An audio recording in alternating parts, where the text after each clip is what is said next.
Tunaingia vijijini, mijini na hata jijini kukuletea taarifa mchana kutwa. Usiku tunaketi kitako, tunadadavua tukichanganua taarifa na makala muhimu yanayokuhusu wewe na familia yako. Ungana na Bernard Ngozi kwenye Open Forum Political Show kuanzia saa 4 usiku hadi dakika zake kila siku ya wiki kwenye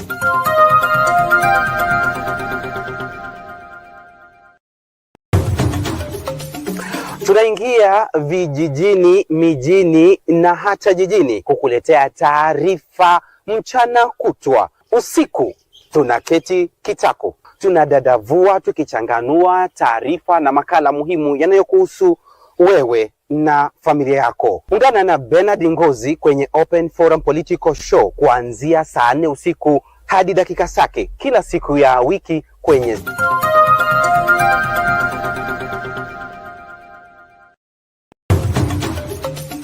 tunaingia vijijini, mijini. Tonight, the show that gives you an opportunity to air what you feel and think about the latest development on our political front. Well, a lot is taking place so fast. Therefore, everybody must work hard to stay on the cutting edge as far as making sense of our politics is concerned, and of course, remaining on top of all matters. Tonight, this is Sound Candy Talk Live.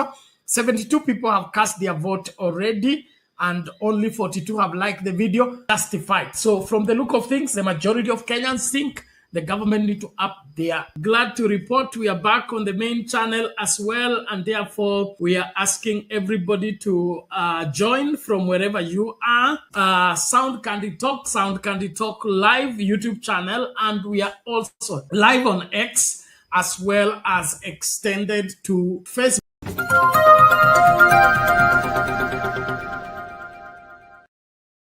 Tonight, the show that gives you an opportunity to air what you feel and think about the latest development on our political front. Well, a lot is taking place so fast. Therefore, everybody must work hard to stay on the cutting edge as far as making sense of our politics is concerned, and of course, remaining on top of all matters. Tonight, this is Sound Candy Talk Live. 72 people have cast their vote already, and only 42 have liked the video. Justified. So from the look of things, the majority of Kenyans think the government need to up their. Glad to report we are back on the main channel as well, and therefore we are asking everybody to join from wherever you are. Sound Candy Talk Live YouTube channel.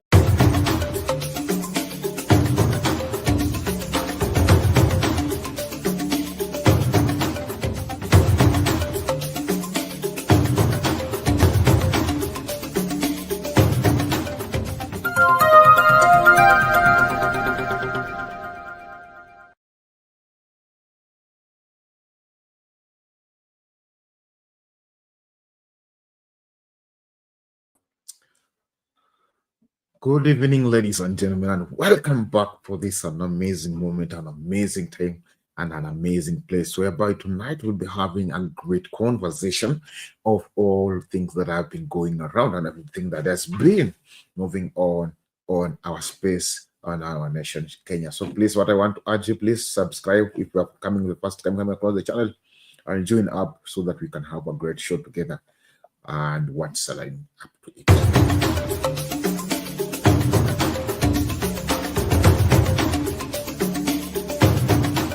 You are watching Sound Candy Talk Live.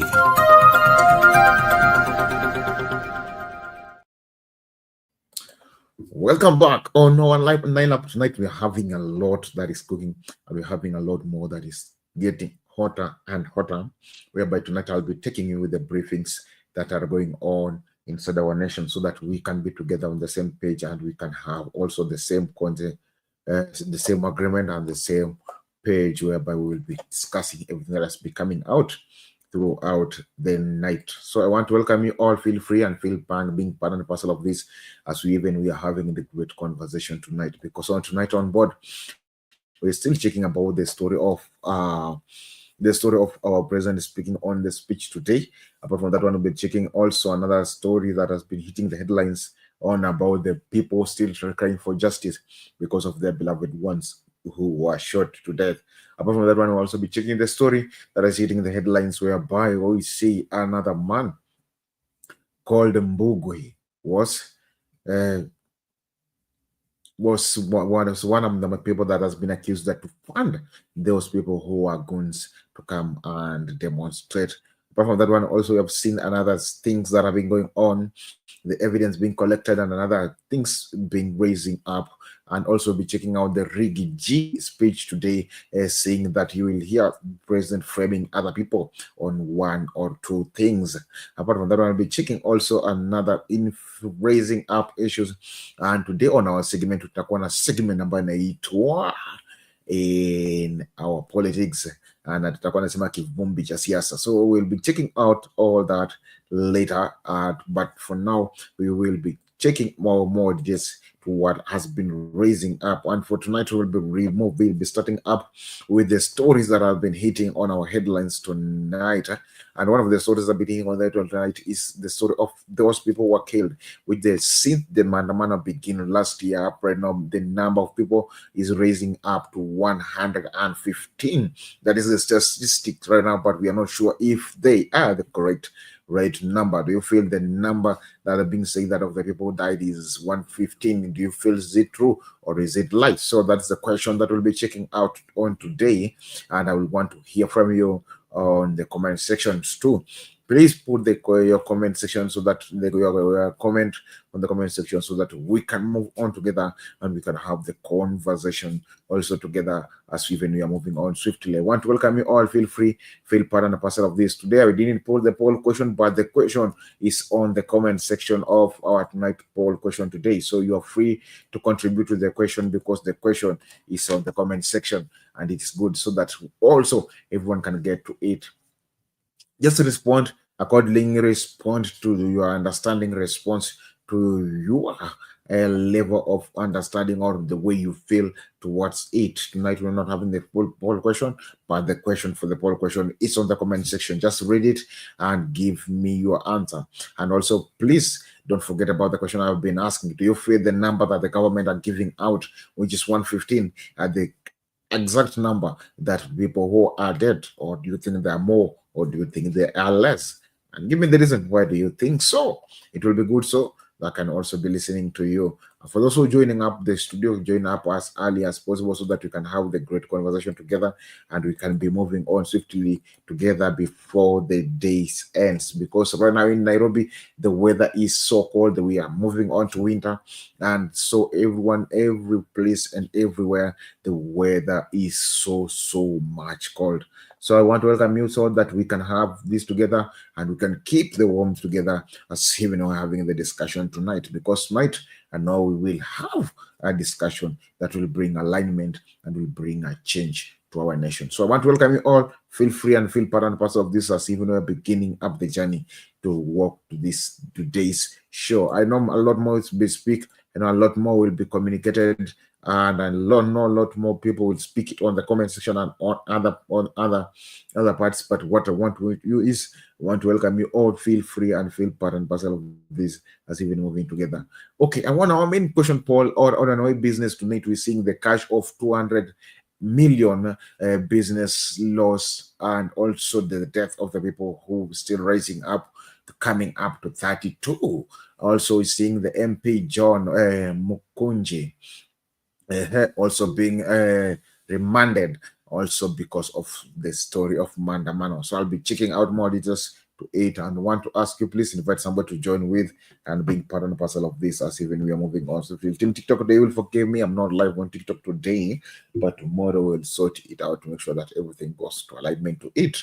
So what I want to ask you is please welcome and feel free and feel part and parcel of this as we are moving on swiftly, and even we are moving on to make sure that our nation goes to a better and a good place every time and every moment we speak all things out.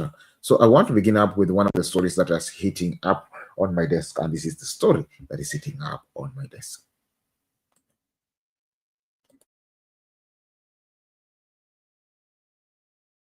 baada ya kijana mwingine kuripotiwa kufariki.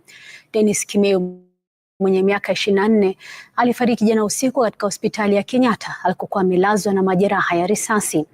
Ben Kirui anaarifu, huku familia nyingine pia ikiomboleza katika eneo la Kangemi. Katika hospitali ya kitaifa ya Kenyatta, huzuni ilitanda baada ya familia ya Dennis Kimeu kuthibitishiwa kifo chake usiku wa Jumanne. Kimeu mwenye umri wa miaka 24 alipigwa risasi wakati wa maandamano yaliyosheheni vurugu ya Saba Saba kwa madai kuwa alifiatuliwa risasi na polisi waliokuwa wakizunguka kwenye magari aina ya Subaru yasiyotambulika. Sisi tunahisi vibaya sana. Tumepoteza mtu wetu tu.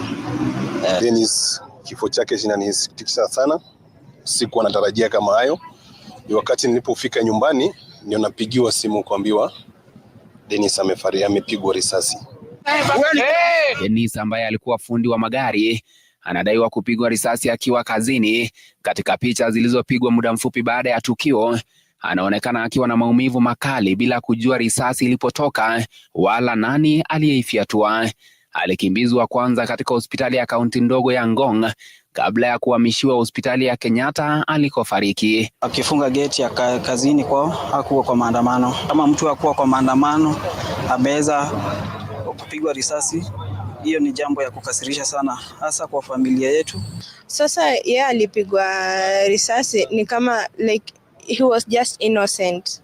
Sasa serikali wamsaidie tu vile wanaweza, wasaidie familia. Alafu wale watu ule mwenye alifanya akashutiwa, mwenye alimshoot achukuliwe hatua ya serikali. Hata kama anafanya kazi kwa serikali, yeye mwenyewe anafaa ajue alifanya makosa. Kifo chake kimeongeza idadi ya waliouawa kwa risasi zinazodaiwa kufiatuliwa na polisi katika maeneo ya Ngong, Embulbul na Kiserian hadi watu 6.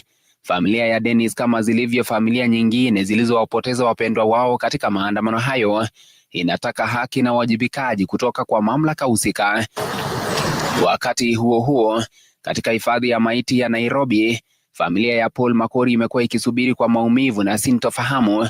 Walitarajia upasuaji wa mwili wa mpendwa wao ufanyike, lakini daktari wa serikali hakufika bila maelezo ya wazi. Tumekuja hapa, tumejaribu kufuatilia from the administration, wamekuwa wakituzungusha hivi.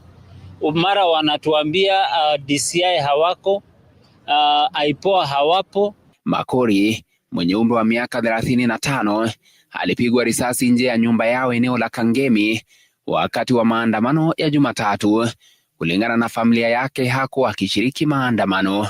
Mateso ya familia hii yanazidi kuongezeka kutokana na kile wanachosema ni kuzungushwa na kupotezewa wakati, huku kukiwa kuna taarifa ya wazi yani lini upasuaji wa maiti ya mpendwa wao utafanyika. Ben Kirui, runinga ya Citizen, Nairobi. This is what happened all about that. This is what happened and what is going on and on. Kenya mambo ni moto mazee. That's how young men said Kenya ni kumoto mazee. Okay. As you know, dropping that case down, let us check out this. This is also another one. Hitting the headlines. Okay. I don't it's so sad because it seems like something else is going on, which is not with the one that we are seeing. But let us check out this.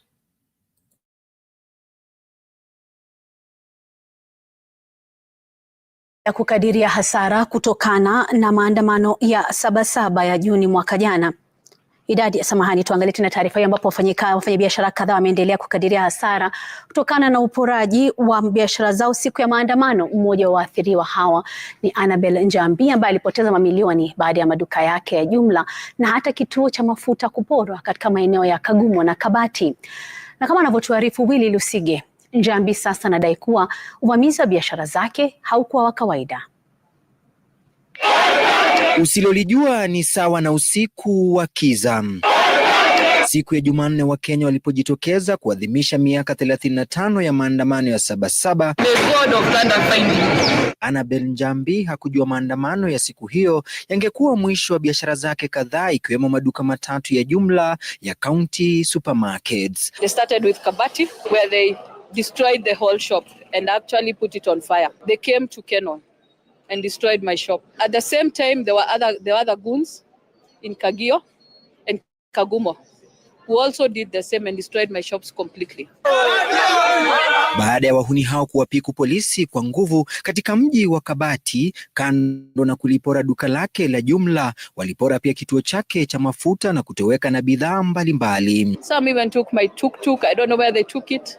So the gas cylinders. Wafanyikazi 300 waliokuwa wanafanya kazi katika maduka hayo sasa wakisalia bila ajira. In terms of shillings, we have lost 200 million because some of our buildings are completely damaged.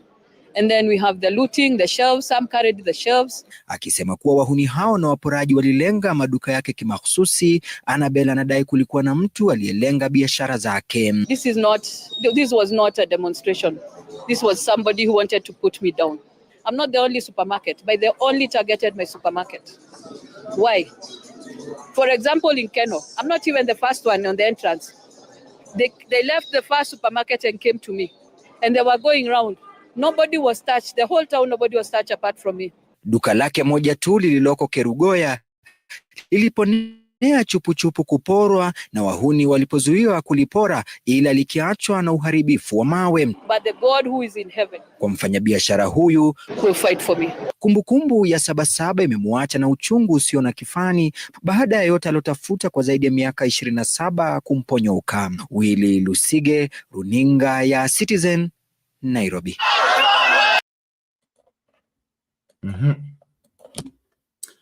That was political business damaging. And tunaona hapo mama analia, anasema kwamba biashara yangu ilikuwa sawa. What I've been gathering for more than 27 years, 26 years, he sees all of it scrambling to ashes. That mama is so bitter. That mama is so pain.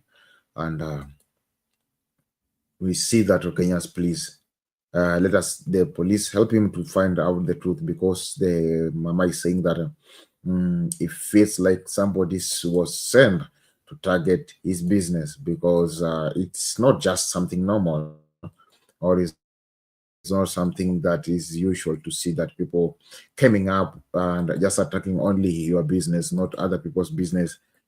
Indeed, it's so sad. And then the woman has lost almost everything that he has searched for in this life. So please, let us have the conscience and let us stay on our lanes. Stop destroying people's property. Stop destroying people's things. Please, let us, even if we are demonstrating, let's demonstrate in a good manner. So let us watch out this. Jumla ya watu 115 waliuawa tangu kuanza kwa maandamano ya Gen Z ya Juni mwaka jana.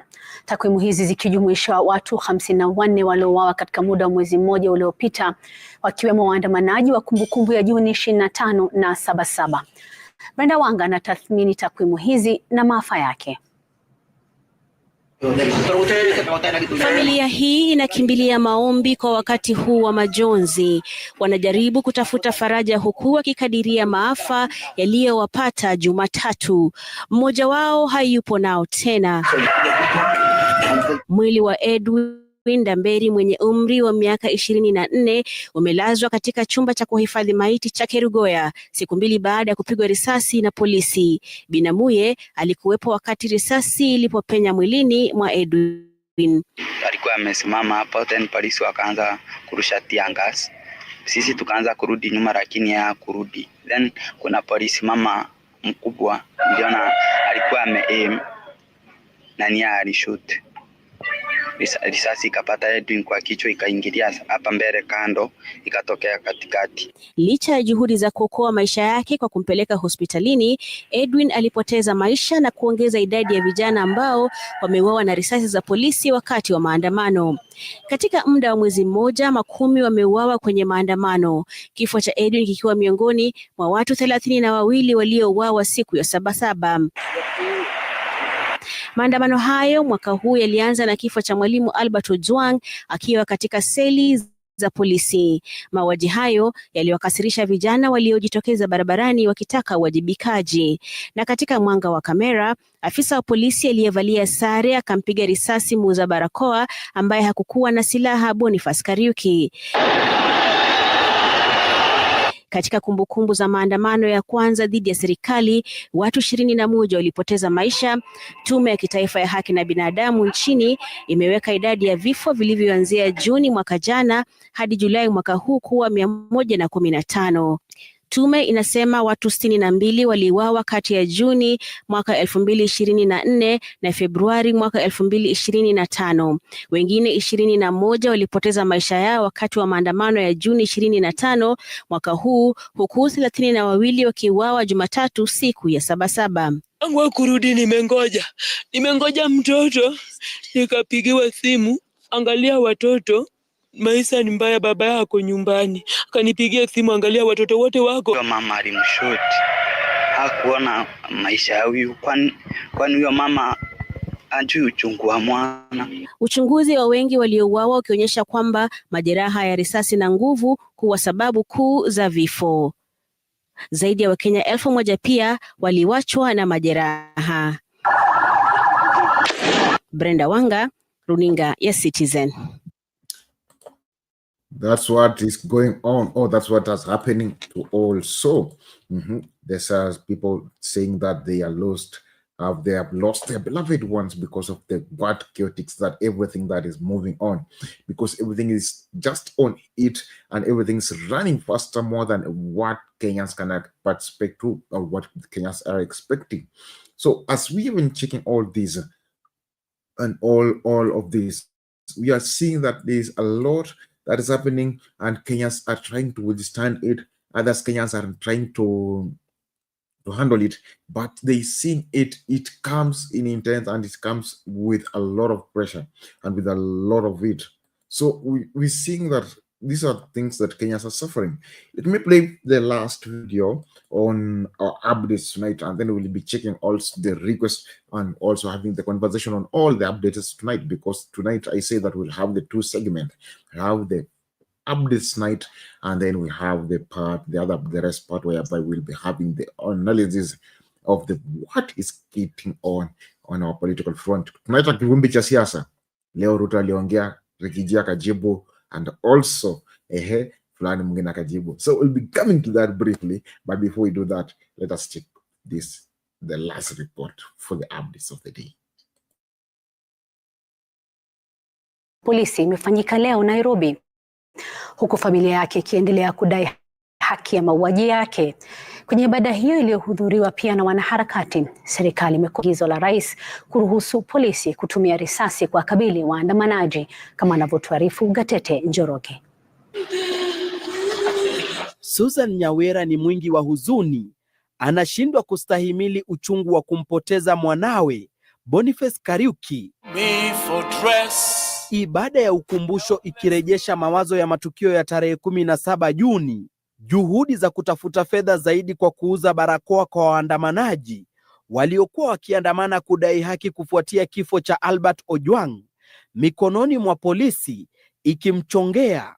Kama Ojwang, maisha ya Kariuki yalikatizwa kwa risasi. Asubuhi na mapema tulikuwa na yeye, nilimpata akiuza bangles na akaweza kunieleza ya kwamba angeuza mask ili aweze kupata kitu. Manake hii barakoa mtu huwa anainunua at 150. So ungeuza hii barakoa at least ungepata faida ya at least 800. Hakuishi kupata fedha aliyolenga. Kwa wiki 2 alisalia katika chumba cha wagonjwa mahututi hadi pale alipofariki akipokea matibabu. The only thing we are still seeking, it is justice for Boniface Mwangi Kariuki. That is the only thing that we want as a family. That is the only thing Auntie I know anataka, and that is the only thing I know Uncle wants. Wanaharakati, viongozi wa kanisa na wanasiasa wakitaka kukomeshwa kwa mauaji ya kiholela na kuonya dhidi ya semi za kuwapa polisi nguvu ya kutekeleza mauaji. We need prayers because when the president asks servicemen to shoot citizens, unajua katika hiyo chaos, you never know. You see, kuna mawe, kuna tear gas, so ukienda kupiga mguu, utapiga kichwa. We stand with those in grief. Parents are crying, brothers and sisters are confused, friends are mourning. Each one of us, by share of what is happening, we feel saddened. We will not be cowed. They have tried to, wamejaribu kutu-threaten, kutu-blackmail. Juzi marafiki zangu wameshikwa, wameandikiwa terrorism charges. In this country, in your own country, unaandikiwa tu ni terrorist. Hatutakubali kutishwa kwa nchi yetu. Maafisa wawili wa polisi waliokamatwa kwa kuhusika na kifo chake Kariuki wanatarajiwa kurejeshwa mahakamani Alhamisi kukabiliwa na shtaka la mauaji. Wakijiandaa kwa safari ya mwisho ya marehemu Boniface Kariuki siku ya Ijumaa, familia imetoa wito kwa serikali kuhakikisha visa vya Wakenya kuuawa kiholela vinakoma. Gatete Njoroge, Runinga ya Citizen, Nairobi. That is from Nairobi. That's Nairobi report, taking us to the end of our updates tonight, and we're having the next part. For the coming up is an amazing part whereby we're seeing that all things revolve around the Saba Saba projects, whereby people lost their lives, others lost their business, and others lost everything from their earnings. So please let us stand up, let us be with them. For so there's the woman that has loaded the 3 supermarkets and also has to make sure that he has his workers as they have lost the job, because the woman, she had employed 300 workers. So now the workers are jobless. So when you do something, no, it may affect you directly or indirectly, whether in one point or the other. So let us don't just do things because we are doing it. Let us not just show up because we are showing up. Let us not just riot because we are rioting. Let us do everything with a purpose and with a plan. Don't just do it because you're doing it. Don't just raising up because you're raising up. Don't just go on because you're doing. For now, we are doing things accordingly. Don't just go destroy somebody's business because umefeel tu niende kuharibu biashara ya mtu. Right now, if you get being found destroying people's business, you will be burned to ashes with the people, because wananchi, they are now bitter with what is going on. Tafadhali, let us be watchful and let us watch out indeed. Tusiache mambo tu ama tusichukulie mambo mzaa tunayaacha tu yanasindia tu vile yanataka. That is serious. For if you know what it means by serious, this is so serious. So please ask you Kenyans, let us do something. Even if we are still continuing doing this, because we are having a lot of expectation. We are having a lot of what we are expecting to come on nowadays, and the moment we have a lot of expectation, we still have something to do or to dwell on it. So I want you to please let us do it in a good and a better manner, because when we don't do it in a better manner, indeed we are just costing ourselves, because everything we are doing it comes around. Everything that we are doing there always comes back. So I want to ask them, please, let's make sure that everything that we are doing doesn't just go is the way it is, but make sure that everything that we are doing has peace and has liberty. Because when we do things that they have no liberty or they have no directions, this shows that our Kenya is not moving on swiftly. So let us make sure that everything that we are doing, even we're going to look for justice for those people who are dying on the street, let us make sure we maintain the justice, and it will be good. So as we leave that, I want to take you to the next segment where tunaita ni kivumbi cha siasa. Ndio hivi kwa kivumbi cha siasa.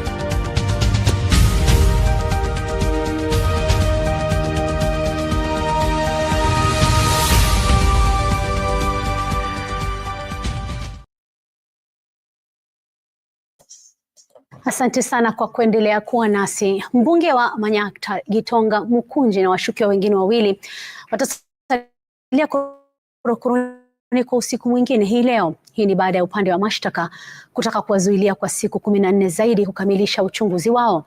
Uamuzi wa endapo watazuiliwa kwa muda zaidi au la utatolewa hapo kesho. Watatu hawa wanakabiliwa na mashtaka ya ugaidi. Awali afisa mkuu wa uchunguzi alijipata kwenye njia panda na mawakili wa washukiwa kuhusu ombi la kuwazuilia washukiwa hao.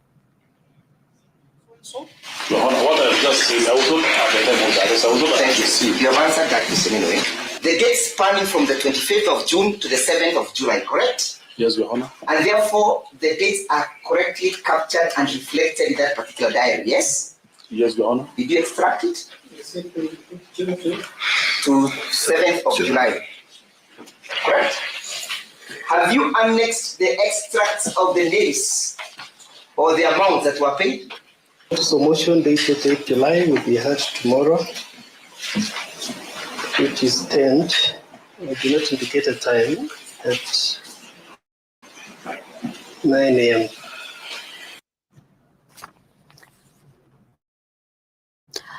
Wakulima mjini Kisumu. Rigathi Gachagua. 5.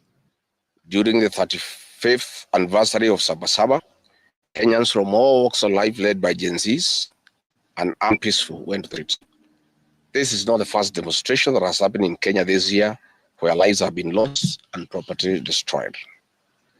Unbeknown to these peaceful demonstrators, the tired regime of Ruto had a well-organized state-sponsored military in cohort with the police and other state security agencies to maim, kill and destroy property and blame it on the Kikuyu community and specific leaders who are perceived unfriendly to this killer regime. This targeted profiling of the Kikuyu community and destruction of their specific business is an economic sabotage not new to the narrative of William Ruto. On the fative day, this state-sponsored militia, under instructions and guidance from the police, were dropped in different places in the country, and mostly in the Mount Kenya region and other regions not perceived friendly to the government. They were strategically dropped past midnight, and then roadblocks were placed by the police while others was dropped early in the morning. The militia were procured by Ruto, governors and MPs allied to him. These regions include Nairobi, Kiambu, Kajiado, Kisii, Nyeri, Murang'a, Kiambu, Kirinyaga, Meru, Nyandarua, Kajiado, Kitengela, Ongata-Rongai, Machakos, Embu, and in Wote. They had clear instructions to loot and destroy specific properties under police supervision. A killer squad of 101 that works under the direct agenda of the National Intelligence Service, Nuruddin Haji, was armed with assault rifles and drove in a convoy of unmarked Subarus, shooting and killing innocent protesters aimlessly in the streets and estates. This squad in Subarus, hooded and masked against court orders, are disguising themselves as DCI's officers, yet we know they are not. In fact, I would like to clarify that the National Intelligence Service has procured Subarus to give an impression that this killer gang is from the DCI. The truth of the matter is that this has nothing to do with the DCI. This is the National Intelligence Service. And this squad of 101 people was formed when I was still in government. Officers were recruited from the administration police unit for special training by NIS on abductions, killings, and cover-up. And this is a squad that is killing the people of Kenya.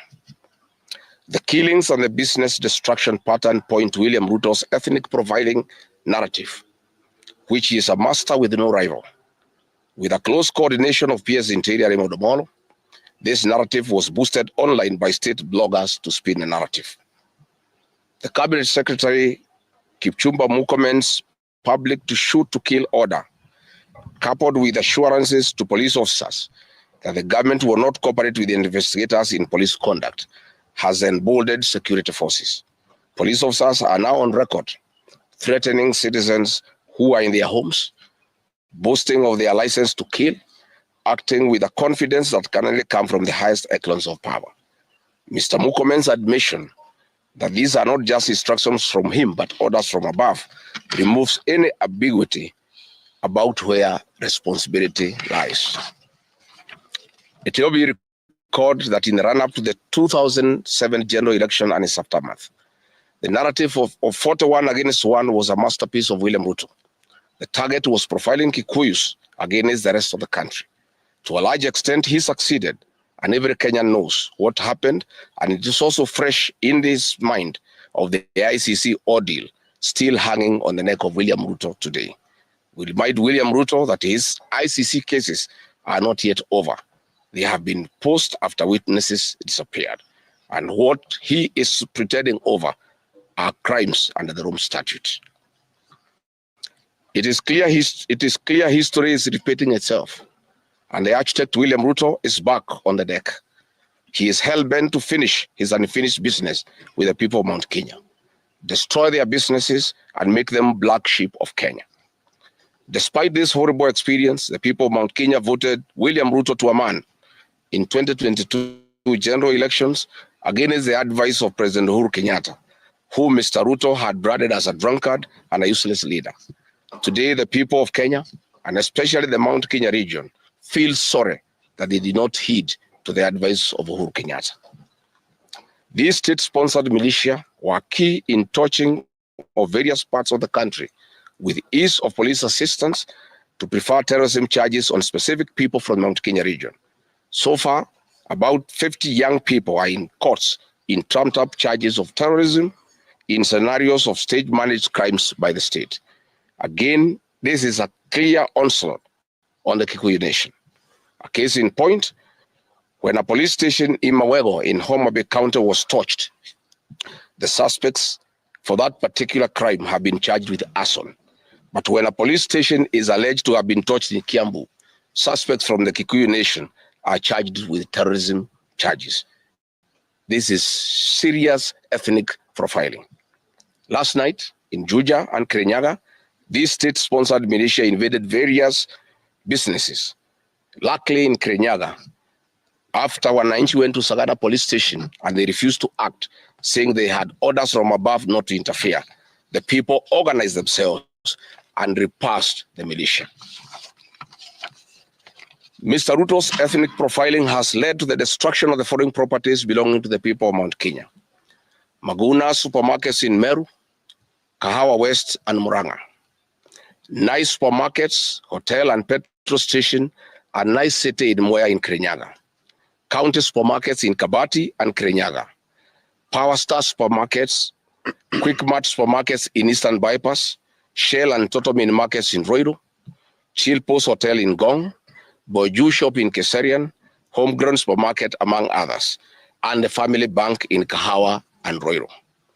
Notably, in Meru, these state-sponsored militia tried to attack Meru Dairy Processing Plant and were repulsed by workers. In Nyeri, they further tried to attack Wakulima Dairy in Mukurweini, and the attack failed. We urge our businesses to heighten security surveillance on their business premises and production lines, especially the KTDA, processing factories, among others. We take note that in Meru, on Sunday, the 6th of July, at an event attended by CS Kipchumba Murkomen, the MP for Bori, Mugambire Dikire, indicated that the supermarket would be attacked the following day. As sure as December 25 is Christmas, and true to his word, Maguna supermarket was touched by the state-sponsored militia, which the MP was private to. Why hasn't Mugambire Dikire been arrested? How did he know that a supermarket would be attacked? This is selective justice. The evidence that these militias are state-sponsored is plain for all to see. Videos circulating widely show police officers not merely failing to intervene, but actively transporting armed groups who proceed to unleash destruction with apparent impunity. Uniformed officers have been seen standing guard as these groups rampage. They are in action and a stark contrast to strong statements being made by government. In Nyeri, journalists were attacked by these militias in the presence of the police. It is well documented. This is a clear indicator that Ruto is working with governors and MPs allied to him to destroy businesses owned by the Kikuyu, the Meru, and the Embu, and blame it on people who don't support his administration. This is a tactic that was used by the colonialists with the collaborators who searched earth policy and touched buildings and businesses and blamed it on the Mau Mau. This divide and root tactic will not work, Mr. Ruto. We know that in Meru, they want to use this mayhem to blame Mithika Linturi. In Embu, they have already blamed Mukunji Gitonga. In Ketengela, Iron Gong, they want to target Senator Seki and MP Onesmus Ngogoyo. In Nyeri, they are trying to haunt Honorable Kagusha. And in Kirinyaga, they are targeting Senator Murango. We want to remind President Ruto that it is not the Kikuyus who want him out of office. It is the entire people of Kenya. Kenyans are suffering equally across the country. That is why Kenyans have said, if you, Mr. William Ruto, believe that it is the Kikuyus who want you out, then all Kenyans are Kikuyus. I want to thank the people of Kenya for standing out against this tribal profiling of the Kikuyu. The people of Kenya yesterday did wonderful by saying that the Kikuyus should not be profiled. This morning, I've seen Ruto quivering and wailing in uncontrollable anger. Mr. Ruto, excessive anger is not a solution. I want, with a lot of humility, to advise you to stop being angry. That will not help. You need to know what you need to do because you have not been listening to the people of Kenya. The people of Kenya are more angry than you are. They are angry because you have overtaxed them. There is wanton corruption. There is abductions and extrajudicial killings. There is ethnic profiling and other ills that bedevil your administration. If you want to be calm, please abolish the housing levy and give dignity to the payslip. I have heard you saying that you cannot give jobs to the young people. Please restore the dignity of the payslip. Restore the capacity of the middle class. The middle class will give jobs to these young people. Stop killing and profiling the young people. Listen to them.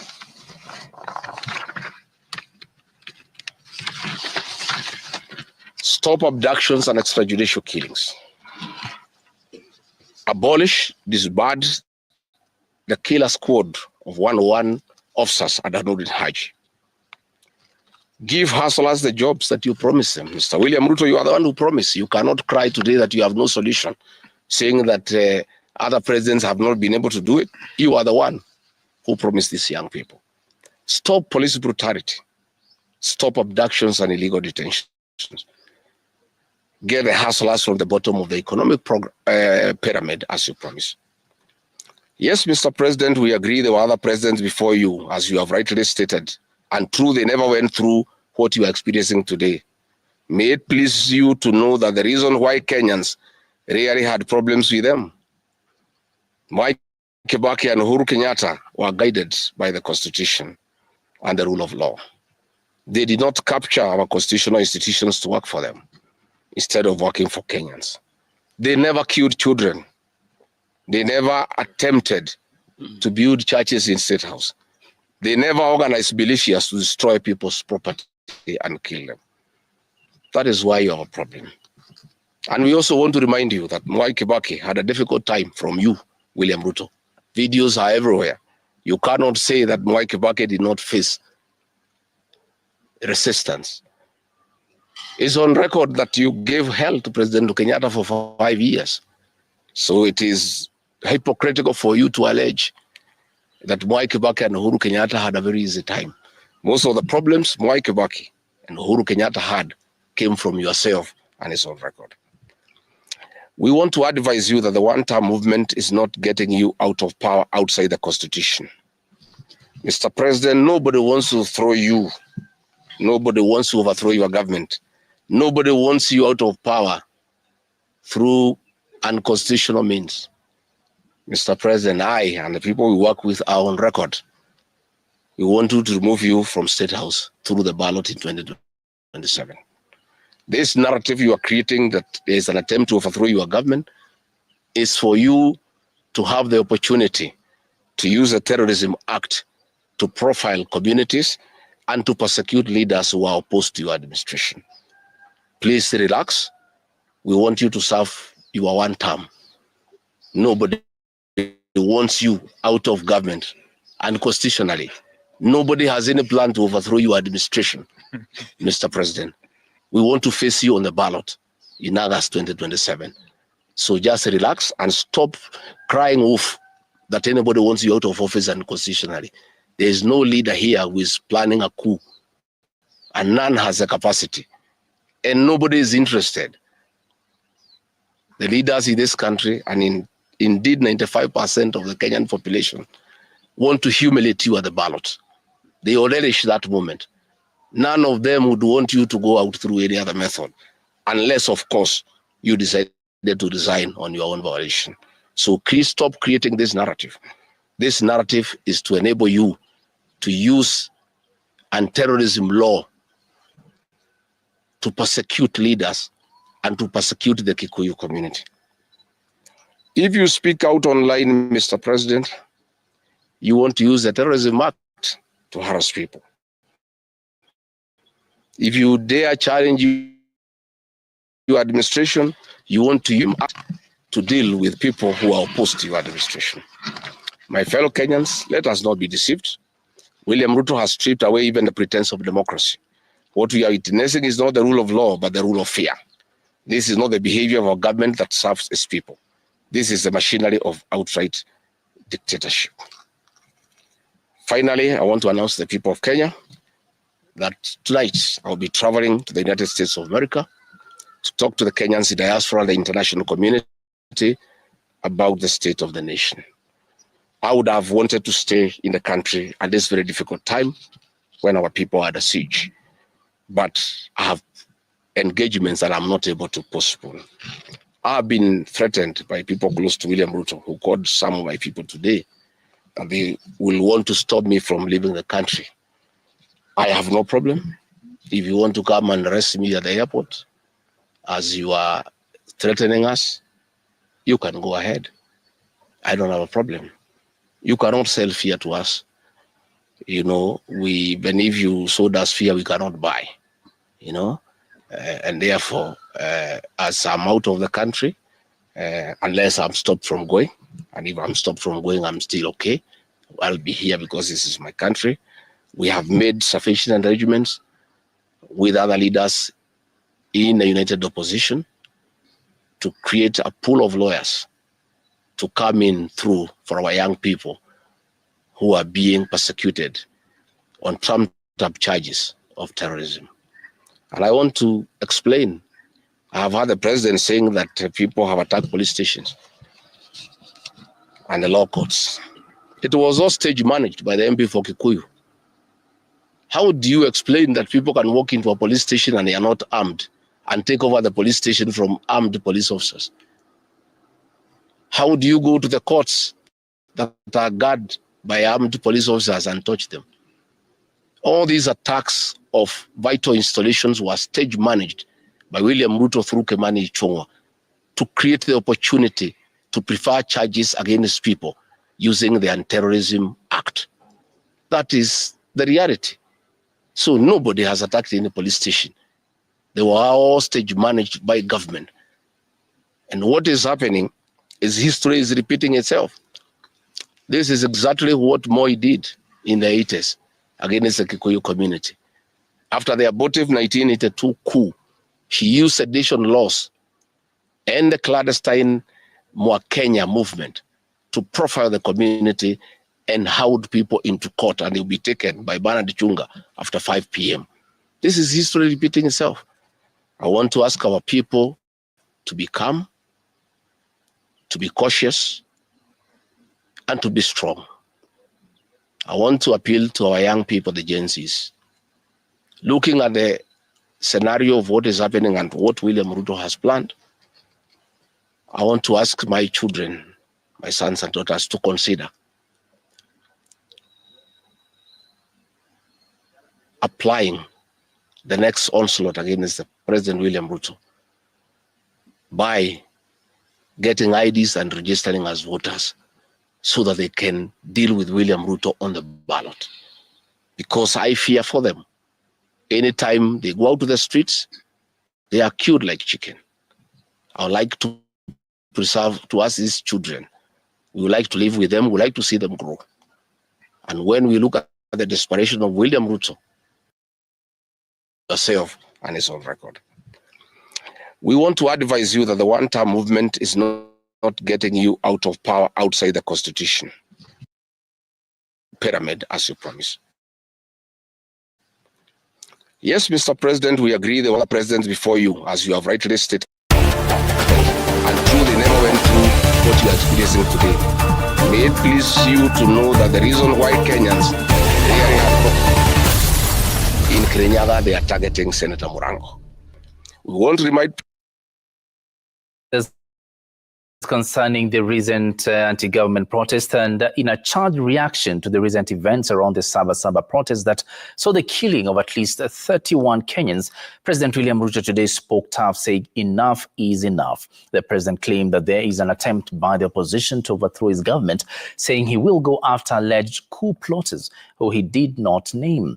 The president, who spoke in Nairobi, also issued a shoot-in-the-leg order to the police to deal with the looters destroying property during demonstrations. Emmanuel Tor reports.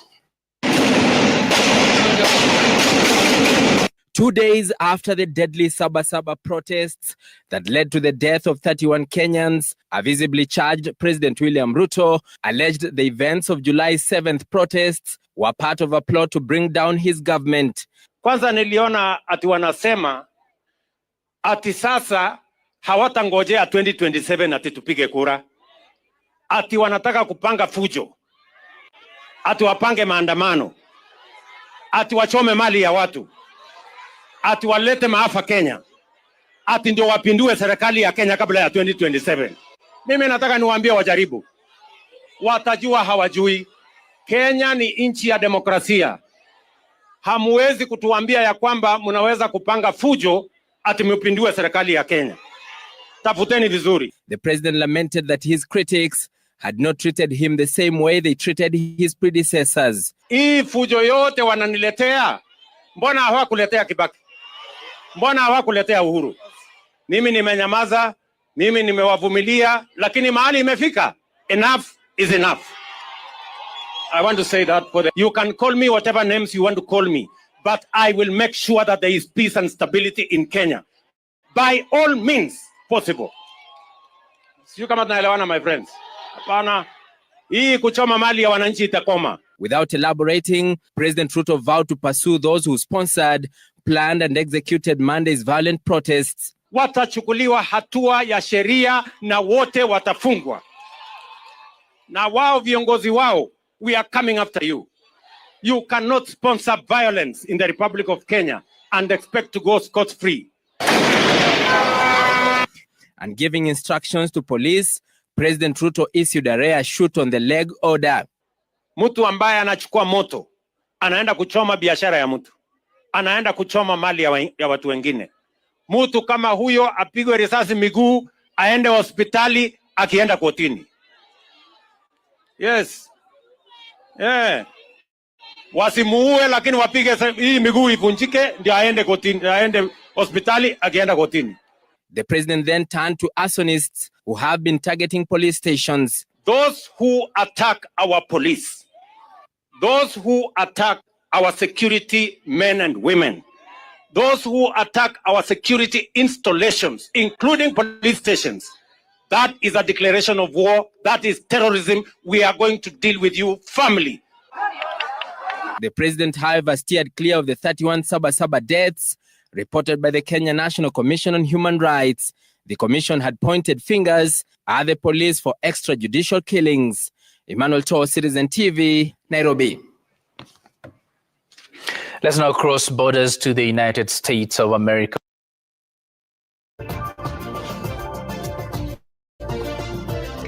Ananisaidia kwa lugha ya ishara ni Yula Nzale. Karibu. Rais William Ruto sasa anasema maandamano ya Saba Saba yalikuwa majaribio ya kupindua serikali yake, akisema wote waliohusika kuwachochea waandamanaji watakamatwa na kufungwa.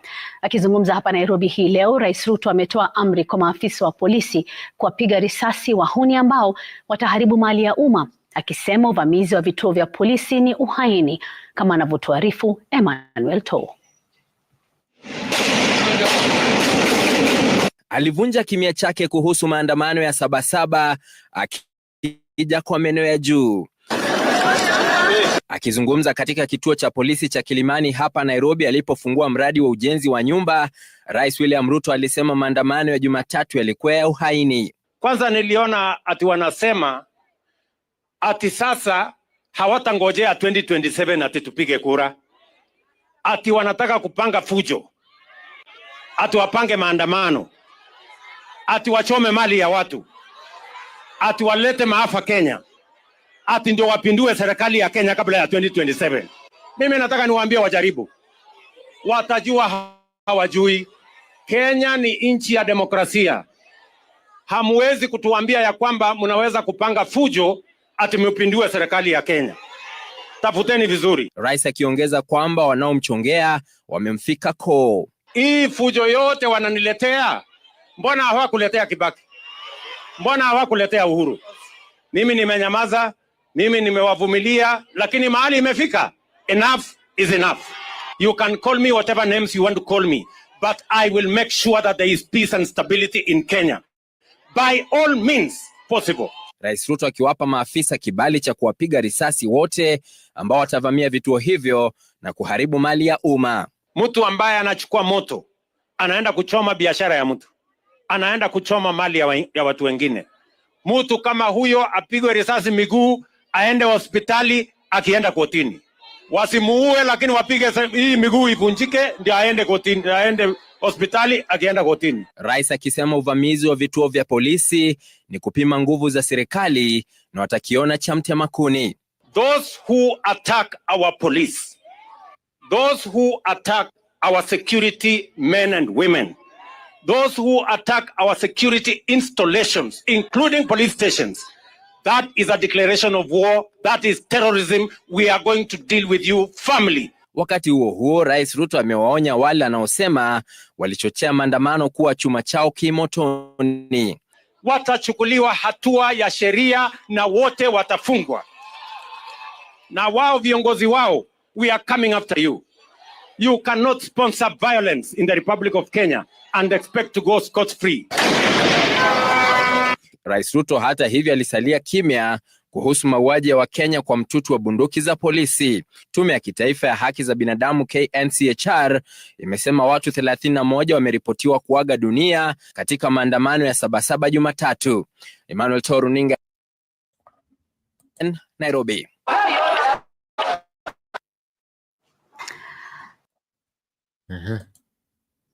This is what is going on. This is what is cooking and cooking is cooking is cooking is cooking is cooking it's cooking it's cooking it's cooking. Ambia manzako ni kumoto madhe. Mambo imechumuka Kenya. Kwenye kivumbi cha siasa. Yanasema yanarudisha. Leo Rigijia amekuwa akipokezana na Rais Ruto kumwambia kwamba wao unasema hivi na hivi anasema vile. Na hii inasemekana hivi na hii inasemekana vile. So there's a lot more than what we are anticipating, because hey, we can't say that the things they are just over like that. Mambo yanakuwa mengi zaidi ya vile tulivyokuwa tumetarajia. Kwa hivyo ukichukue makini ili tusiweze kuingia kwenye hili shimo na ama tusiweze kujipata kwenye madhara mengine ambayo hayaweze kusaidia. Kwa hivyo wacha tufanye hili, tukipata hili na kutusongeza kiwango kingine na kufungia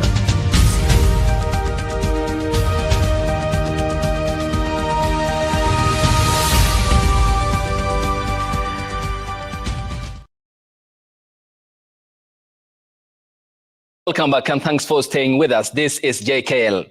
President William Ruto has strongly hit out at the judiciary following a court ruling that barred the Inspector General of Police Douglas Kanja from erecting roadblocks within the Nairobi Central Business District. In a dismissive tone, the head of state questioned the logic behind the ruling by Justice Lawrence Mugambi, stating it fails to address the real danger and undermines efforts to protect life and property, a responsibility, according to the head of state, on its shoulders. Here's Melita Olatenges. Presidential anger has now shifted from protesters to the courts. President William Ruto openly criticized a ruling by Justice Lawrence Mugambi, which declared recent police blockade around Nairobi City unconstitutional, including the setting up of roadblocks and the use of force to deter protesters. Ate kuna mtu kotini amesema ati Inspector General ya police asiweke roadblock, ati asitumie tear gas, asitumie water cannon kuprotect mali na maisha ya Wakenya wengine. Na huyo mwenye anasema hiyo, kwake kuna askari wanamchunga, kwa gari yake iko askari anamwendesha. The court found that on Monday, July 7th, police roadblocks and barricades across the CBD infringed on Kenyans' rights to movement, assembly, and protest rights protected under Articles 37 and 39 of the Constitution. The case was filed by the Katiba Institute, which argued that the police actions on Saba Saba amounted to an unlawful suspension of fundamental rights under Article 23 of the Constitution by setting up roadblocks on major routes into the CBD, effectively shutting down access. In his ruling, Justice Lawrence Mugambi stated, the barbed wires, barricades, and police blocks blocking citizens from accessing the Central Business District and its streets must be removed, save for a reasonable and limited perimeter around protected areas. While police claimed the measures were meant to control Saba Saba protests, the court termed the response excessive and unjustified. But President Ruto insists the judiciary is out of touch with the reality on the ground. There is a reason why there is a roadblock.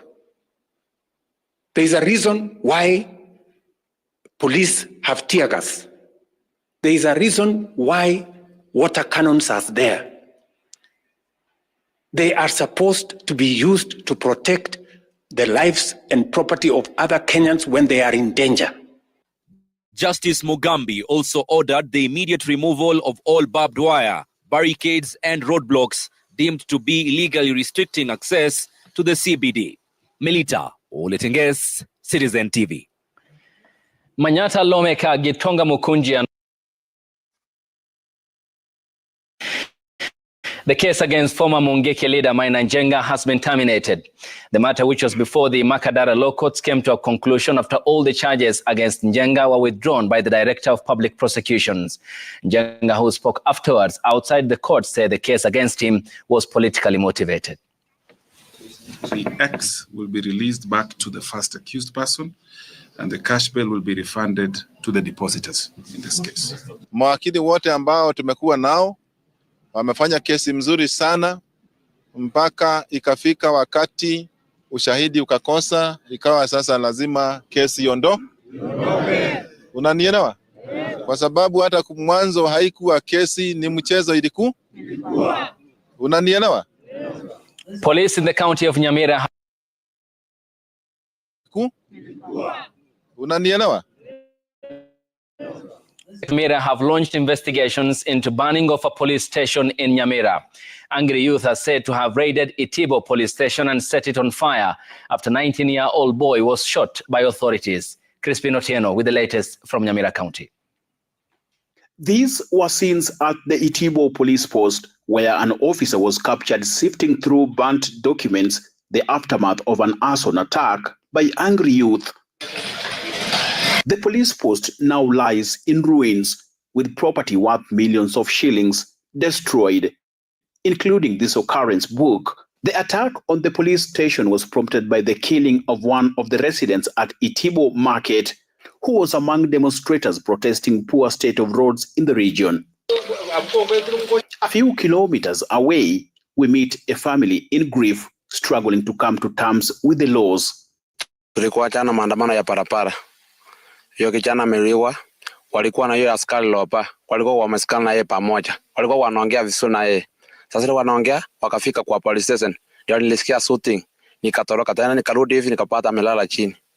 Sasa niliitwa tu ati kijana yako amekufa, amepigwa risasi. Sasa mimi nataka kuomba serikali nisaidie, usaidizi na kwa hiyo askari ambaye alipiga hiyo kijana risasi, aulize ni nini, kwa nini alipiga hiyo risasi. Hiyo ni kijana yangu kinapigwa risasi. Na yeye kijana ni anisaidia kwa maana niko na ugonjwa 3. Sasa hiyo ni mtoto anasaidia zaidi. The family describes Brian as a pillar, a life taken by a single bullet that shattered many dreams. Chambo lenye wafanya waandamane, wako na shida ya barabara yao imeharibika, ya kuingia institute na ya kutoka Tombe mpaka institute huko Ekerubogia Tai. Sasa ndipo hao watoto walikuja wakaanza kukimbiza watu, wakaanza kubomoa vitu. Authorities say a manhunt is underway to identify and arrest those responsible for the attack on the police station, even as the community demands for justice for Brian. Crispin Otieno, Citizen TV. And Jeff is on the bench with CS Adam Duale. All right.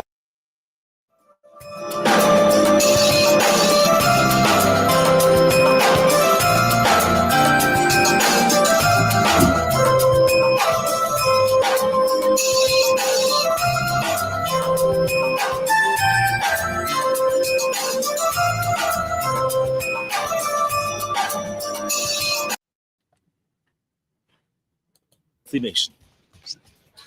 And politics as well, of course. Absolutely. All right, folks, stay tuned.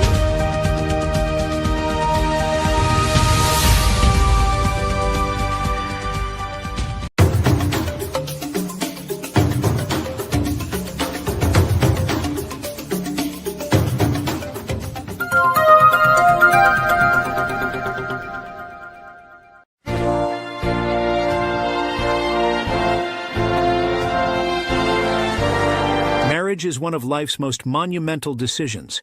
It's not just about the wedding day or the ring, it's about committing your heart, mind, and soul to a lifelong partnership. But here's the big question. Are you really ready?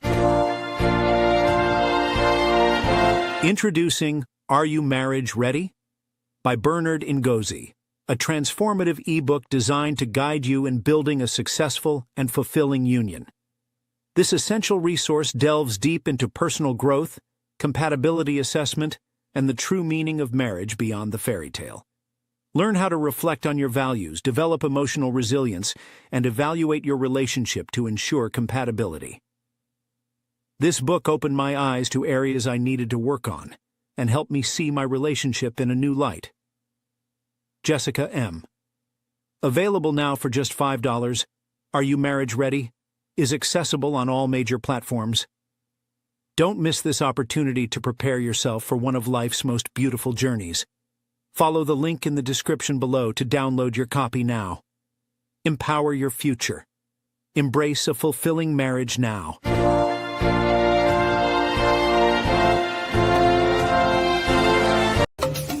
At Sound Candid Talk, we provide live UHD broadcasting for church services, talk shows and podcasts, weddings, live bands, products and services launches, webinars and trainings, Zoom meetings, conferences, seminars, exhibitions, and virtual concerts.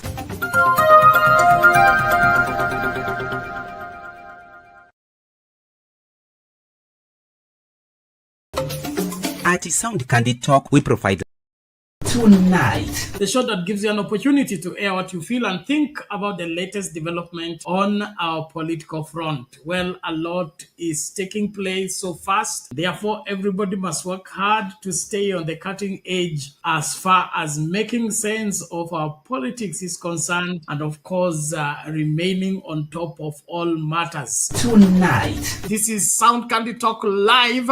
72 people have cast their vote already, and only 42 have liked the video, justified. So from the look of things, the majority of Kenyans think The government need to up there. Glad to report we are back on the main channel as well, and therefore we are asking everybody to join from wherever you are. Sound Candy Talk live YouTube channel, and we are also live on X as well as extended to Facebook.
You are watching Sound Candy Talk live.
Deliver blood to a relative. I mean, to donate blood takes maximum 2 hours. Then somebody is claiming that you are an inpatient. And you spend the night, or they make you spend the night, or no, you walked and left, but in the claim system, so they think it is all the NHIF. the system picks them. You'll find a situation where you admitted, I'll give you as an example, Jeff, in Nairobi hospital or in another hospital. Yeah. You are treated for 5 days. But you check out, but they leave the system on and they claim Jeff for 30 days. So last week, after closing all these, because the system is now growing, we're introducing codes that will bar fraud. Because every licensed facility, public, private, faith-based, there is the indication of their bed capacity. Okay? Yeah. A good example is Kenyatta National Hospital. Outside their private wing, the normal wards, they have 1,800 bed capacity. And there's no one day they will be 100%. So what the people do is, the Kenyans who sleep on the floor, the Kenyans who share beds, they charge 3 beds. So the one even who sleeps on that cold floor, they expect NHIVs to pay for a bed. So I have said, if you have, you know, for the first time, I will introduce and make it mandatory that the patient dignity supersedes anything else. And I asked leaders, members of parliament, I asked them a moral question. Do you want your wife, your sister, your mother to sleep on the floor? They said, never. Then I said, your voters should also not sleep on the floor. Patient's dignity comes first. And that's why I told you, in Taifa care, the patient is the boss, not the hospital. So they have gone round, they go to SHA, they go to the Digital Health Agency. Yeah. They go to the regulator, but they're told, go see the minister. Nobody comes to me. Yeah. So I am telling him, do not waste your time with my staff. This is a decision. We will clean the health care system. You're gonna end. And we want to return back the trust, the confidence, and the hope the people of Kenya should have on a fair, equitable, affordable healthcare delivery system. That's why you see, Jeff, since I went, have you ever heard of any healthcare strikes and disputes? No, not yet. I have posted 6,484 interns, doctors, dentists, pharmacists, KMPCU hasn't come. Oh, just call Dr. Atela. He is praising me everywhere. I've also resolved. I paid the CBA money. I have posted, now I'm going to turn in another half month, I'm doing auditing, the UHT, who are demonstrating in the last 8 months. 6.2 billion is now in the budget. From August, they'll be permanent and pensionable.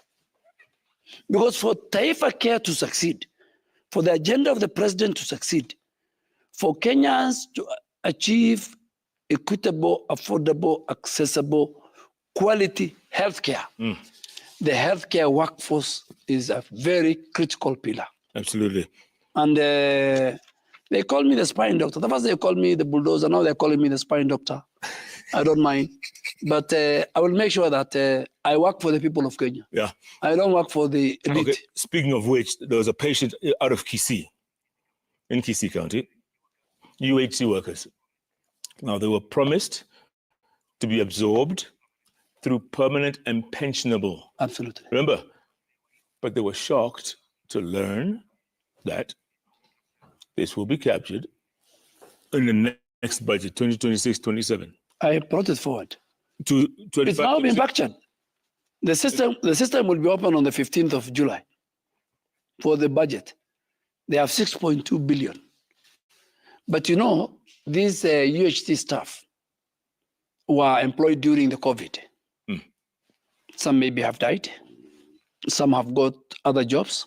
Some have left the country. So I want to clean the payroll. Today we started the physical verification of UHT staff in counties, working with the Council of Governors. I mean, my work has been very easy because I have a very good working relationship with the Council of Governors because I believe in devolution and health is devolved. So by 1st of August or 1st of September, once we finish the cleanup, all UHC staff in our country will be transited to permanent and pensionable. Waziri, real quick, you know you are depriving a lot of people of their livelihoods for the last few years, maybe even decades. The mafia is going to come after you. Are you afraid for your life? No. Huh? Why should I? You know, my friend, I'm pissed off a lot of people. Oh no, I've closed many tabs of cartels, and they're watching me. I'm telling them they better look for another place. Mafia house is slowly turning into Afia house. The corridors now are clear. There are no silos.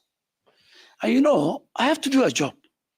If it means me losing my job by reforming the health sector, I am ready. Than allowing corruption and cartels and mafia to take that place. I have a job to do.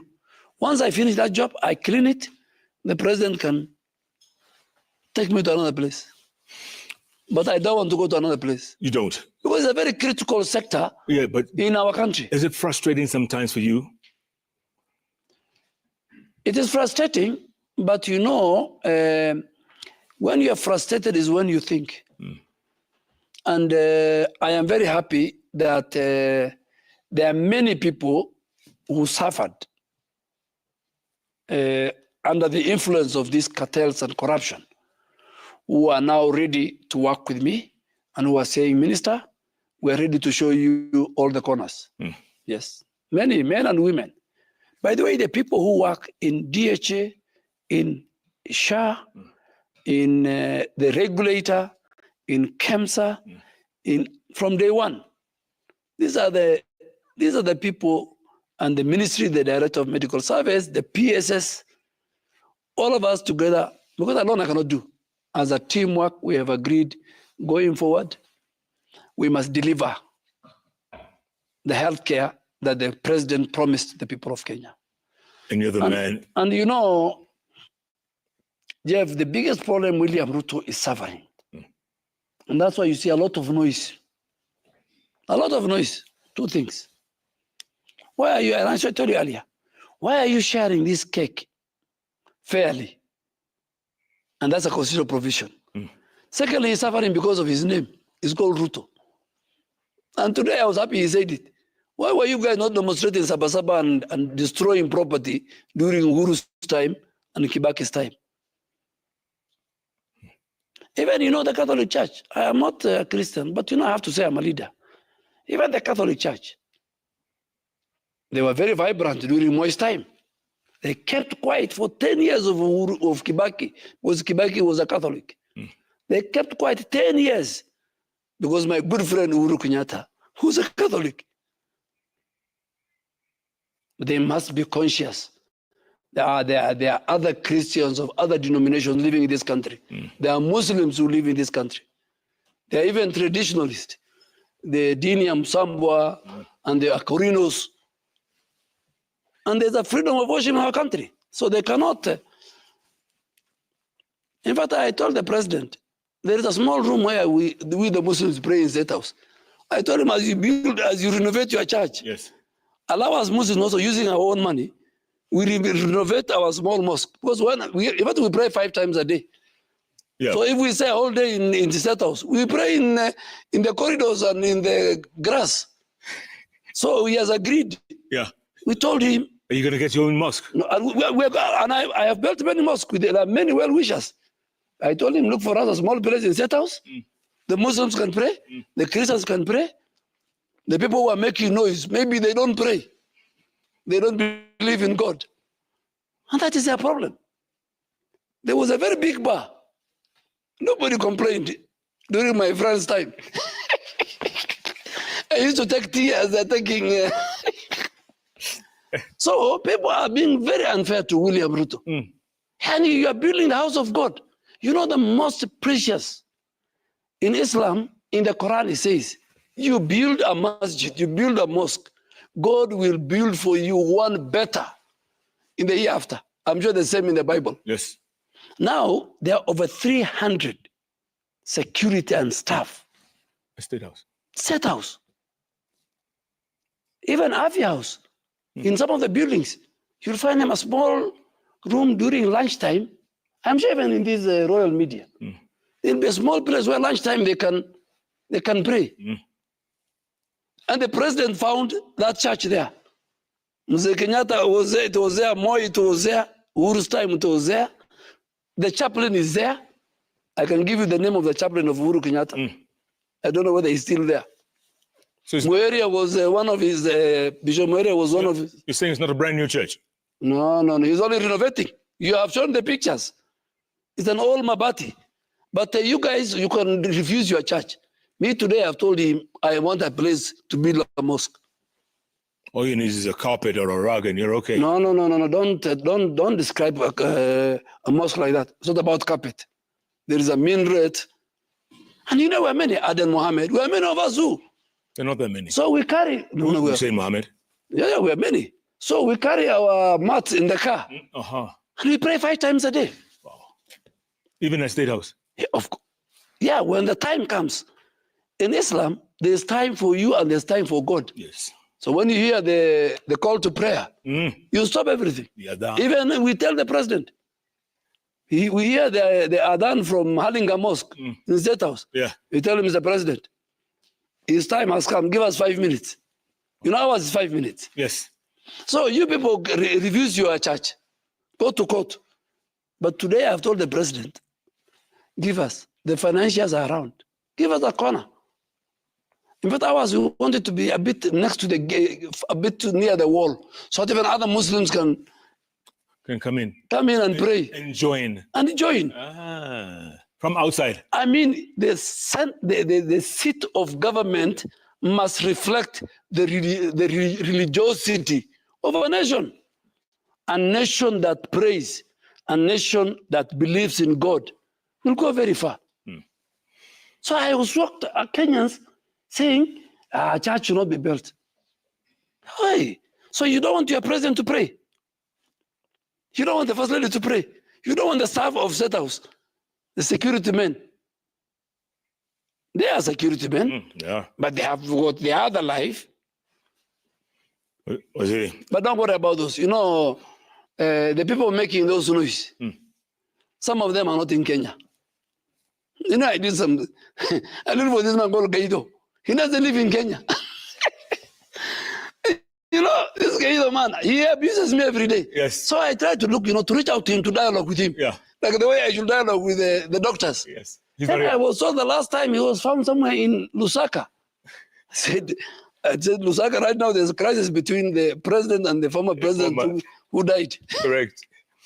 Waziri, there's so much reactions this evening. I think the tweets are coming in thick and fast. Yes, but one thing I want to say tonight. I, as a leader who has worked from President Kibaki, the Saitutis, the Michukis, I had very good people when I was a young leader who are my role model. Kenya is a very great country. People who are depressed, people who have lost political direction should not ban our country. And I want to ask the president, exercise Article 131. The owners of roadblocks and tear gas and all tools are the police. We must be proud of our security agents. As long as we must not allow extrajudicial killing. As long as they don't shoot we must not allow abduction, even the artificial one. Okay? Because this thing of extrajudicial killing has lived with us since Mzee Kenyatta. As long as they don't shoot people in the legs. No, I think shooting in the leg is not shooting, it's called immobilizing. Sometimes when a criminal enters your house, don't kill him. Shoot him at the leg, he becomes, demobilize him until the police will come. They will take him to hospital. He's treated, then he goes to court. Make sure he doesn't bleed. The healthcare ambulance, and we're introducing, by the way, we're introducing a very good ambulance system where by October, Kenyans will use like the app of calling an Uber.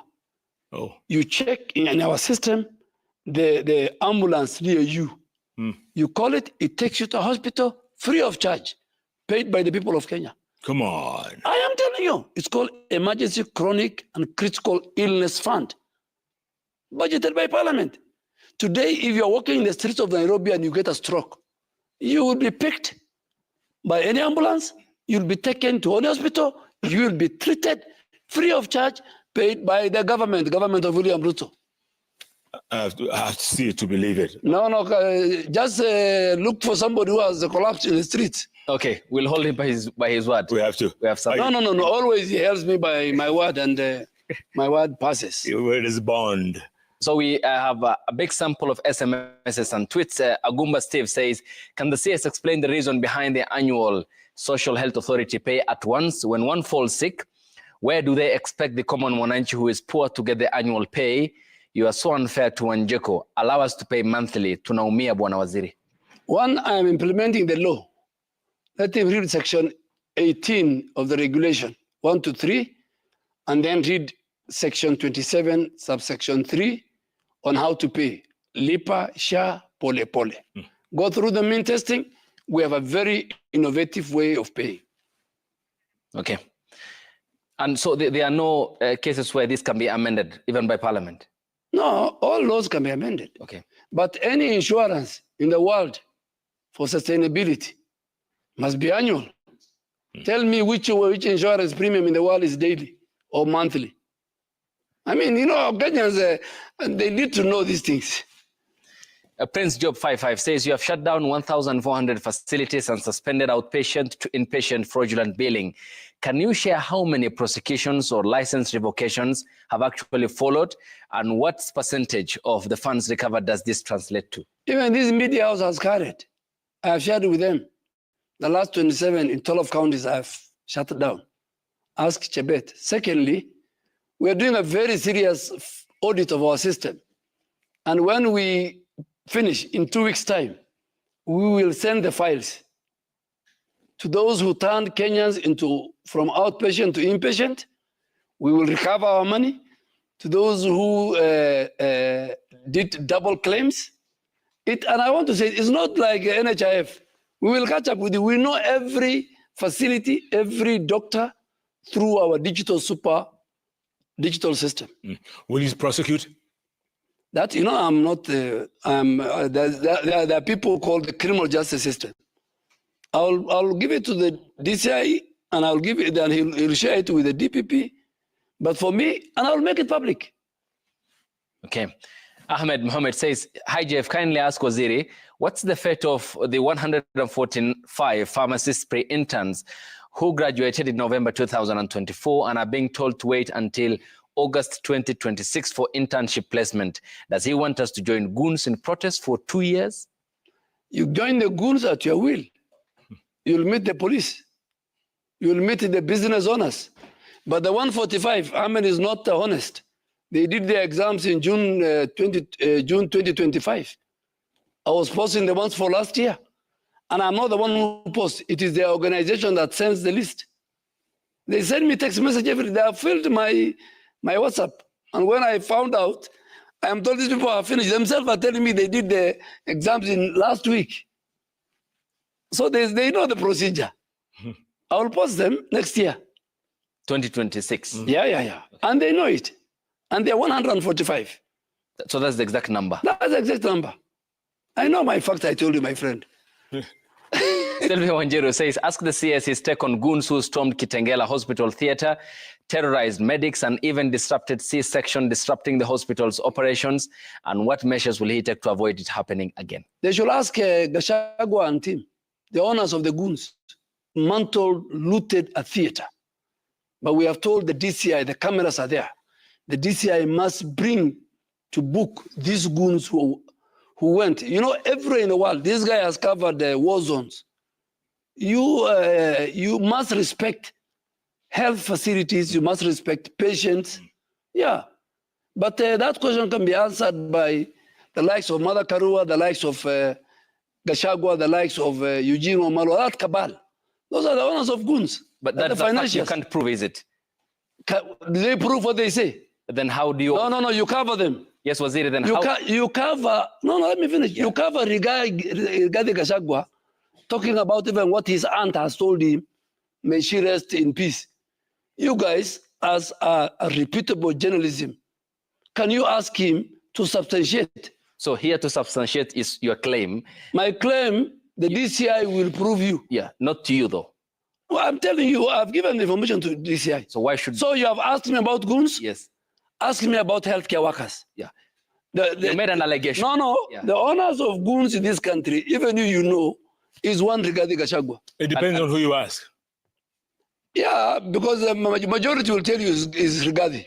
And minority who subscribe to his very retrogressive ideology will tell you it is government. Which is a fact that... But if he says government, yes. The president challenged him today. The president said, these government goons you are saying, go and tell, we deal with them. So it's an... I am told he has gone to US, I don't know. Yeah, tonight. He has just departed from JKIA. For some fundraising. But I want to tell him that the largest community, the diaspora, are the Somalis. And the Somalis will not give him even $1. So he shouldn't pass by Minnesota. But the whole story is that when he's coming back, he thinks he can get the reception of Kenneth Matiba. Kenneth Matiba and Rigathi Gachagua are world apart. You know, you can't compare them. He was a very astute leader, a respectable. The freedom we're enjoying today is because of people like Rubia, like Matiba, like Raila Odinga. Yeah, okay. So Farahul says, Waziri, I really appreciate what you are doing with hospitals that are or otherwise called fake, now non-existing. Maybe you should also explain how the government needs some millions to destroy expired drugs. No, by the way, that one, I did say it. And I want anybody to bring an audio of me saying that. That was created by fake news owned by fake people. I have no business. I don't destroy drugs. I am not part of the COVID billionaires. I am reforming KEMSA, and KEMSA will not be the same again. Okay. Yatianin says, CS Duale, you recently earned the appreciation of the health union leaders who said, unlike other health ministers, Adan Duale knows his job. What is his secret, and did his predecessors fail? Dialogue, listening to people, solving problems, and knowing their right position. Healthcare workers in our country are critical pillar to the success of Taifa Care and the success of the universal health coverage of President Ruto. Okay. Mukabe Kiraguri says, kindly tell Waziri, when some of us complain, it's because we want the best for the Social Health Authority. We don't want him to get defensive. Every time someone brings a complaint, let this be truly universal coverage. Absolutely, and that's why I want to tell Kenyans, we are never defensive. From morning to evening, we solve problems. We have a call center 147, and we want them to help us even where they find a quack doctor, a health facility that is not right, where they find that the benefit tariffs are not given to them. We want them to use our call center 147. Okay. Martin Mgaza says, why is the NHIF pay bill still active when SHA doesn't recognize payments made through it? I lost 6,000 Kenya shillings in March, got a confirmation SMS, but SHA says there's no record. Your office called it untraceable. NHIF, in fact, is now defunct. The law that created the Social Health Authority and the Social Health Insurance Fund has disbanded it. So I don't know which pay bill number, and now we have an e-citizen that is paying to. I think he should report to the DCI. He's lost his money. Yeah, he lost his money, just like the way you can lose your supermarket to goons. I hope those Kenyans have insured their property. Masrin 254 says, hello, Jeff. We have issues with internship posting. Some of students left out from the internship posting. We have been there in NCK Plaza and MOH seeking another series. Yes, I think if our list was sent, kindly consider this issue. Thanks. Yes, I think Masrin is right, and she must be talking about the Nursing Council of Kenya. This morning I had a meeting with the CEO, we have found out a number of anomalies. Students, nurses, even about 19, who have not completed and they have been given posting letters. We are withdrawing. We are auditing the whole of the list of the nursing. And if the CEO of nursing and the people responsible and the training institutions, we will take the necessary action. She's very right. Okay. Danson Mukile says, we have a case in Nanyuki town where a young girl was injured in the police station and needed emergency services. Unfortunately, the person is a dependent to the father and they couldn't approve the treatment. How can such case be handled? I think for all the Kenyans who are victims of these riots and who are taken to Kenyatta, we have a fund called the Disaster Emergency Fund, which we have all paid for and we will continue paying for. And I think I need to talk to, and I can only instruct our referral hospitals. Nanyuki, we don't have a referral hospital, it's a county hospital. But our county governors are doing great in the healthcare sector, particularly where I work with them. And tomorrow I will, we have a meeting with the Council of Governors. Maybe I'll raise with the Council of Governors to establish also the Disaster Emergency Fund for Kenyans who become victims of riots. But either in Kenyatta or in MTRH or in Kenyatta University Teaching and Referral, or even in Odaya or Jaramogi, we have the disaster emergency where we help Kenyans who are in distress. Ojambo Titus 1 says, kindly ask Waziri to speak on the issue of approximately 400 nursing graduates that have not been posted for internship, mostly due to lapses in verification, with some having waited for internship for more than 1.5 years since they completed school. I think is what I've answered. We found out today issues with the nursing posting, and my people are working on it. Okay. Kamaroli says, when will the overdue NHIF payments be cleared? There are two payments. One is 0 to 10 million, which accounts for 92% of the debts of the former NHIF, coming to about 5.3 billion. Those who owe from 1 shilling to 10 million. That we are going to pay. But the rest, I set up a verification committee, independent verification committee. Somebody went to court. I am under obligation to protect public funds. So once the court finishes, my committee will start work. Yeah. And the people who went to court, took them to court, are the same cartels. So they will not intimidate me, they will not blackmail me to pay pending bill that is not verified.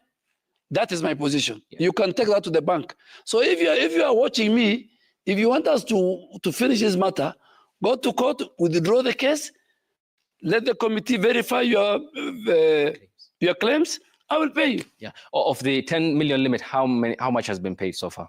No, it's 5.3. We'll pay in the next 2 months. In the next 2 months? Yeah. It's with the National Treasury. Babu Michael says, about the means testing, how can one appeal when he or she is meant to pay 1,030 bob monthly? Many Kenyans are meant to pay that, and honestly, they are not able to. How can one fill his or her monthly transaction in 5,000 Kenya shillings and still pay 1,030 bob monthly for SHA? Go through the mean testing.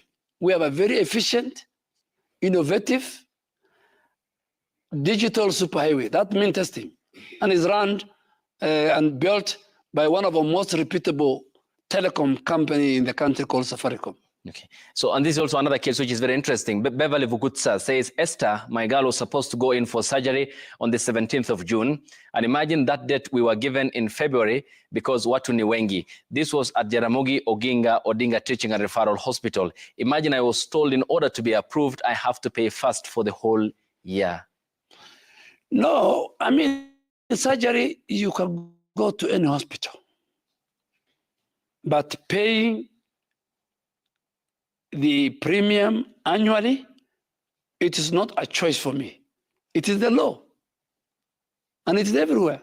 I say regulation 18, 1 to 3, and then regulation 27.3 is saying government must give an innovative insurance premium financing, which we did it through LIPA, SHA, Pole Pole.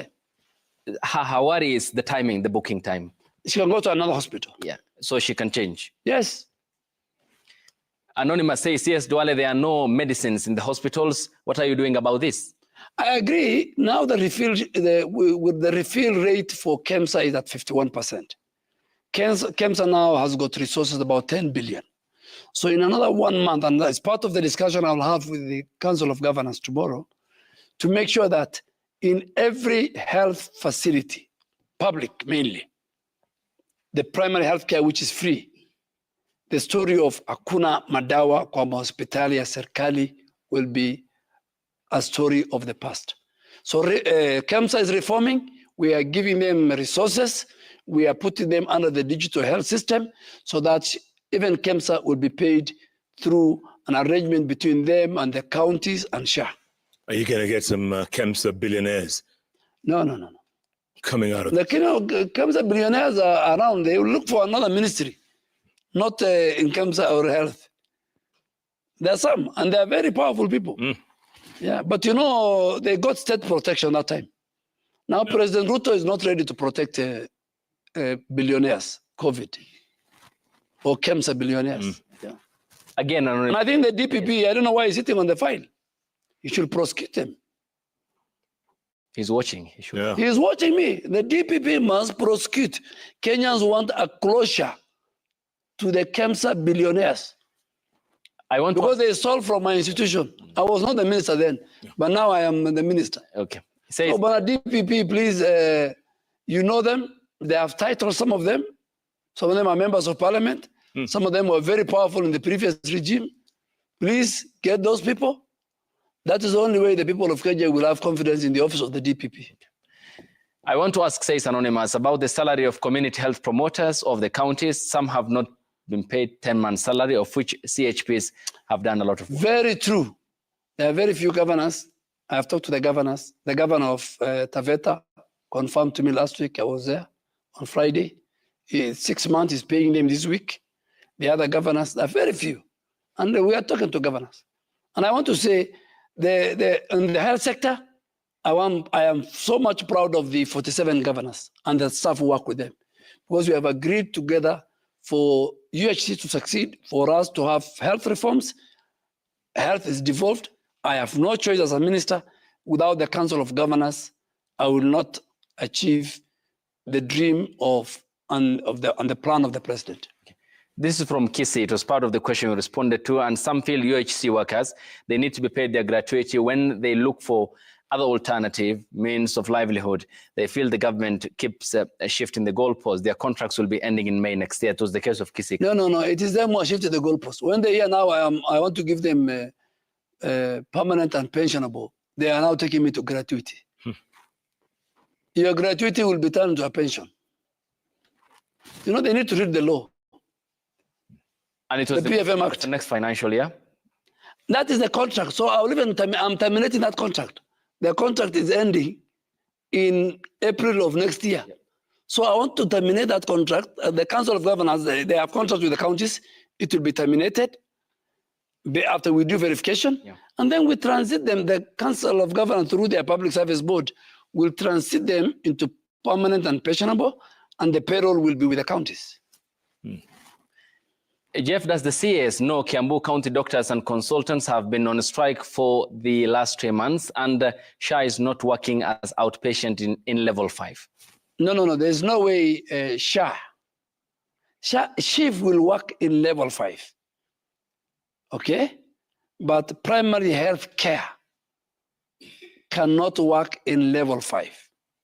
SHIV works in level 5, part of level 4, and level 6. On the strike in Kiambu is real. I have gone out of my way. I'm talking to my governor to have a dialogue and a session with the union leadership. And I have a lot of respect for Governor Wamatangi. He has been a colleague of mine in the Senate. And I'm telling the unions to give me time. I will talk to him. Dialogue is a way to resolve industrial dispute, particularly in the health sector. Yeah. And we did the same. We had same in other counties, including Kakamega, Lamu, and all we have resolved. At Kiambu, we are going to, the health care of the people of Kiambu is important, and I'm sure the governor and the leadership of the union will come to. Even my interns were not happy when I posted them in Kiambu County, our interns. But we have told them they have to go. and work because they are paid by the national government. And by then we are paying them 2008. I saw the nation say, Duala mewadanganya. I am paying them the rate that they said, the 206. In fact, 208 with some inflation. Bore Collins says, ask Waziri, with rising mental health concerns among the youth, is there a plan to ensure mental health services are adequately covered under SHA? Absolutely. I think it's one area, when I went to Ministry of Health, a lot of consideration was not being given. Mental health is a serious issue, and the men and the women who work at MOH and our counties, we have agreed that we must have scaled our programs and resources on how to address mental health. And this is a report we're getting from even our community health promoters on the ground. When they go to households, they're reporting high numbers in terms of mental health.